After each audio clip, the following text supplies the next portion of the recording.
Hi everybody, it's Gemma. Welcome back to Pampered Wolf. Today I'm going to be reviewing a foundation that is relatively new. This is a recommendation from Sean, one of the members of the Pampered Wolf pack, who, by the way, if you are a regular to my channel, you will have heard me speak about Sean before. I think we should all bully him into starting his own channel because I would seriously be the first to subscribe to that. He has never steered me wrong. His recommendations have been on point.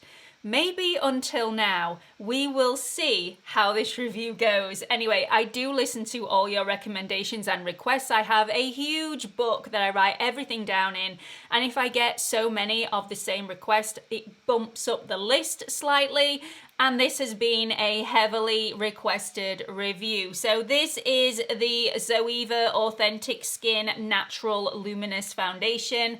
I'm going to do a little bit of bump on this product, but before I do, please make sure you have liked and subscribed and hit that notification bell so you don't miss any future uploads. At present, I upload on Mondays and Thursdays, but that is soon going to change to Mondays, Wednesdays, and Fridays as I bump my uploads up to 3 videos a week. So exciting. Anyway, that is going to be at the end of April, so do stay tuned for that. I'm also on Instagram if you want to follow me on there. It's at Pampered Wolf, all lowercase, no spaces. Let's do a little bit of bump on this and we'll get some on my face. This is the Zoeva Authentik Skin Natural Luminous Foundation. It's £25 in the UK, which is, you know, pretty decent. $28 in the US, and you get the standard 30 mils of product. This comes in 44 different shades with neutral, cool and warm undertones. This is a buildable coverage and you end up with a beautiful natural luminous finish, and Zoeva is also a cruelty-free brand.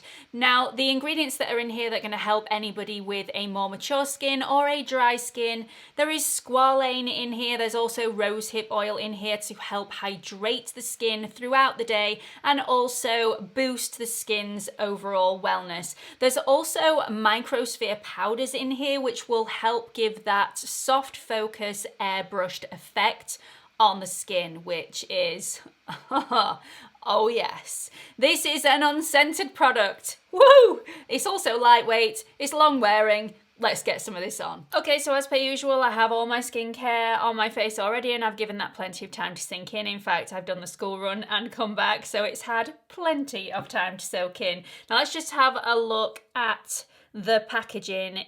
It's beautiful, it's really nice. It's a glass bottle with a plastic lid, and it does have a pump as well, which makes me very, very happy. This reminds me of the ABH Luminous Foundation and also the NARS Natural Radiant Longwear Foundation tube. There's nothing uber special about it, but it's just a nice chunky bottle. Beware if you drop it though, because it may smash and go absolutely everywhere. The consistency of this product, it's a creamy consistency. It is standing proud, but it's not uber thick. So it will eventually flatten and go all over my hand, but it's not running down the back of my hand, so it's not uber liquidy. I'm going to apply, as per usual, 1/2 with a brush, and today I'm going to be using my Brush Junkie Buffing Foundation brush, which is very, very similar to the Zoeva 104 buffing brush. And then I'm going to do the other half with a sponge.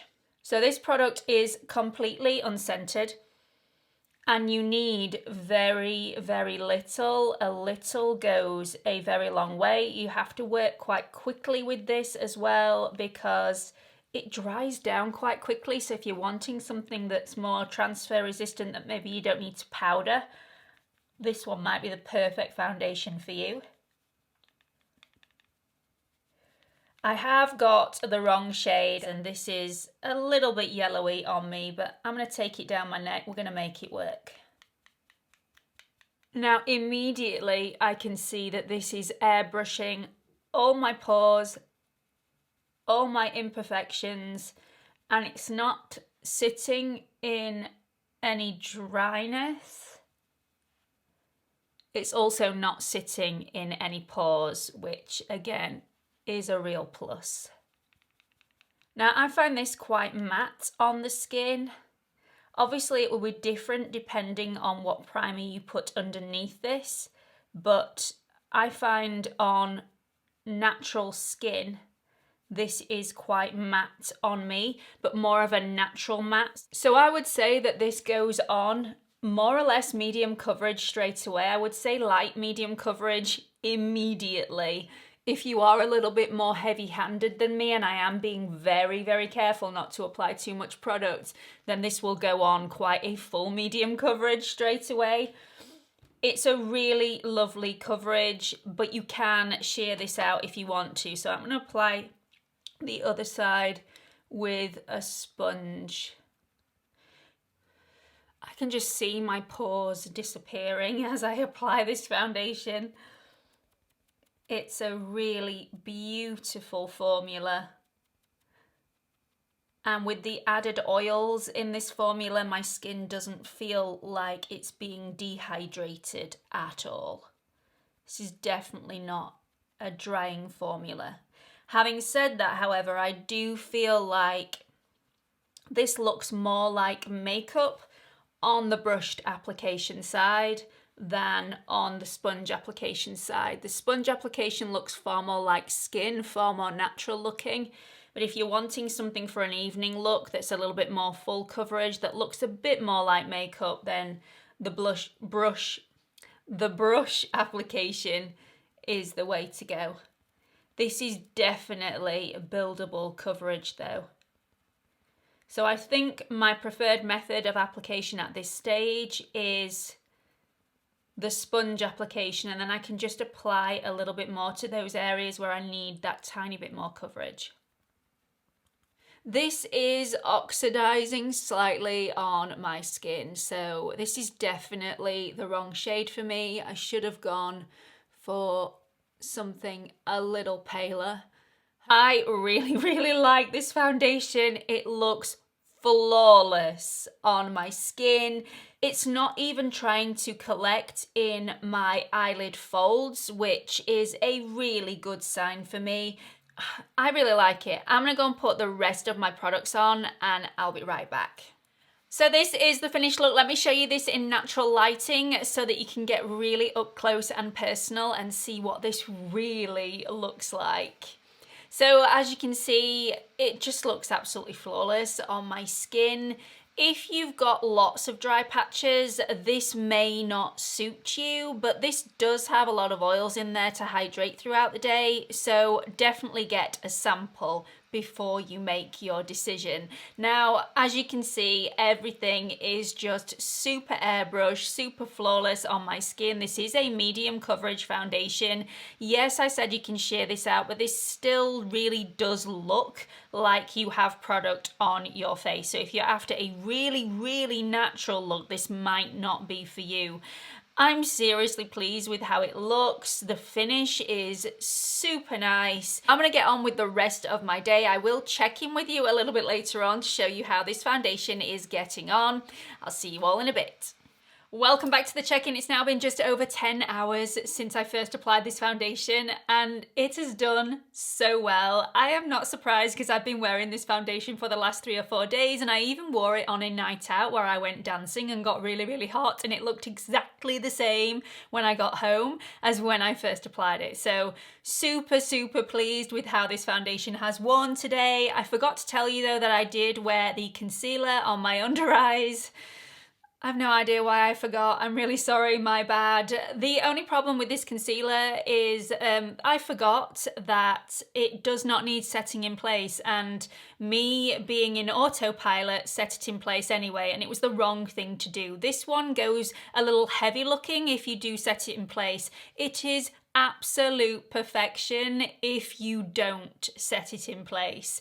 So I did the wrong thing today and I haven't had the best look underneath my eyes, but I will definitely continue wearing this. It is a great concealer. It's really, really smoothing. It doesn't settle into fine lines and it doesn't move throughout the day, and it doesn't need powdering. What more could you need? So the only negative that I can say about this foundation is that it does oxidize. At least this particular shade, which is a 050N, it oxidizes, and it oxidizes quite badly. So this was actually slightly too dark for me when I applied it to my skin. Good job that I took it down my neck, because it's got a lot darker as it dried down. It hasn't continually got darker throughout the day. It was just the dry down process does darken this particular shade.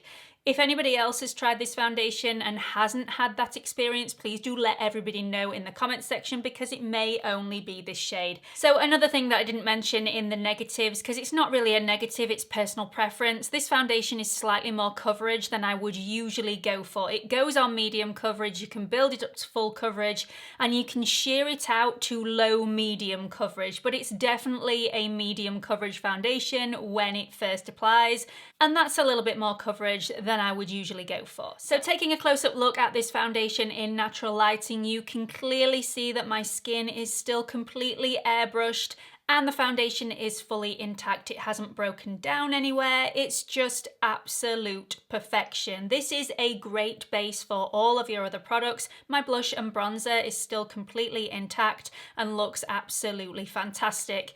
It's slightly glowier than when I first applied the foundation, and the natural oils have come through slightly around my nose area, but the foundation has not broken down. It hasn't gone cakey in any way. It's just a little bit glowier than it was before. Looks a tiny bit heavier on the half of my chin that I applied the foundation with a brush, but the side that I applied with a sponge is still looking really, really beautiful. And I'm not saying that the side that I applied with a brush looks awful. It doesn't. I'm just being really, really picky with this foundation. So this hasn't settled into any of my fine lines or pores, which is absolutely fantastic. It's a really airbrushing and smoothing foundation, so it's great for anybody with texture or imperfections or large pores. This feels slightly tightening on the skin as it was drying down, but it hasn't got tighter throughout the day. But because of that tight feeling, it doesn't feel ultra weightless, but it definitely doesn't feel like a heavy foundation either. This is not overly hydrating on the skin, or at least it doesn't feel overly hydrating, but it's definitely not a drying foundation. So for those of you with dry skin like me, you really don't need to be worrying. This is a fragrance-free foundation, which makes me really, really happy. The one thing that will make my mum really happy, and I cannot wait to try this on her skin, this has also been transfer resistant. If you are a face toucher, touch away. This is going absolutely nowhere. And because of that, this does not need powder. So any of you that really don't like putting powder on the skin, this one might be a really good foundation for you. I will be wearing this foundation on those days where I feel like I need that little bit of extra coverage, or maybe I'm going to a wedding and I need my foundation to look absolutely perfect from morning all the way through to night. This will be great for anybody that works 12-hour shifts or even longer, when you want your face to look absolutely perfect, but you do not have time to keep touching your face up in the mirror, and you don't want one of those foundations that's just going to slide off your face when you get a little warm. I am in love with this foundation. I'm not going to say this is going to be my ride or die, wear it every single day foundation, because it is a little bit more coverage than I like on my skin. But this will definitely be one of those foundations that I will pick up if I am going on a night out and I just need that little bit of extra coverage and longevity of foundation. Loved wearing it. Hope you've really liked this review. I will definitely be getting my mum to try this, so watch this space. I will update you in one of the faves and fails videos on how she actually feels about this foundation. Don't forget to like and subscribe and hit that notification bell so you don't miss any future uploads. I'm also on Instagram. If you want to follow me on there, it's @pamperedwolf, all lowercase, no spaces. I really hope you've enjoyed this video. Hope to see you in the next one. Bye.